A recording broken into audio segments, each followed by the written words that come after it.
ఆప్తుణ్ణి కోల్పోయా.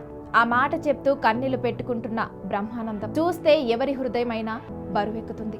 ఎన్నో అద్భుతమైన పాత్రలు చేసి ప్రేక్షకులను కడుపుబ్బా నవ్వించిన హాస్య బ్రహ్మ ఇప్పుడు ఒక మాట చెప్తూ కన్నీళ్లు ఆపుకోలేకపోయాడు. అవును, మనందరికీ నవ్వు తెప్పించిన బ్రహ్మానందం గారు ఇటీవల ఆహాలో ప్రసారం అవుతున్న తెలుగు ఇండియన్ ఐడల్ సీజన్ 4 కార్యక్రమానికి హాజరయ్యారు.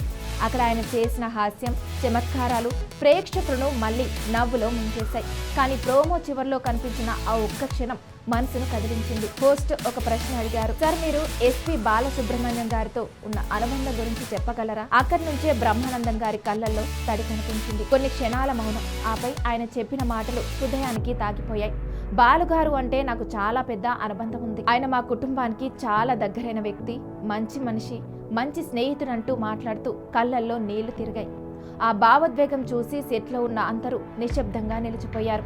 మనందరికీ నవ్వు పంచిన ఆ లెజెండ్ ఇప్పుడు కన్నీళ్లు తుడుచుకుంటూ కనిపించడం ప్రేక్షకుల హృదయాలను కదిలించింది.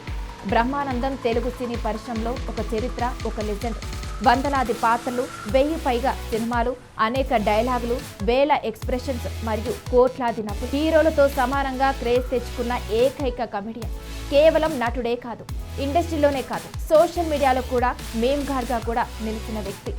అయితే అంతటి సక్సెస్ కి వెనుక ఉన్న మనిషి ఇంత లోతైన భావోద్వేగాలతో నిండి ఉన్నాడు. అది ఈ ఎపిసోడ్లో మళ్ళీ స్పష్టమైంది. బ్రహ్మానందం గారి జీవితం నిజంగా ఒక ప్రేరణ. తెలుగు లెక్చరర్గా ప్రారంభించి హాస్య నటుడిగా మారి గిన్నిస్ బుక్ ఆఫ్ వరల్డ్ రికార్డ్స్లో కూడా పేరు సాధించిన వ్యక్తి.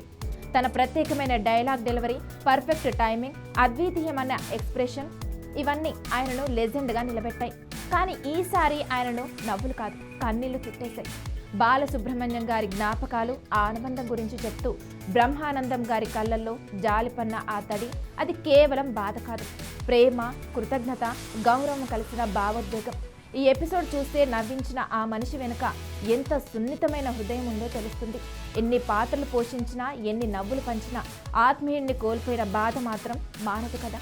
అందుకే బ్రహ్మానందం గారి కన్నీళ్లు ఇప్పుడు అందరి హృదయాలను తడిపేస్తున్నాయి.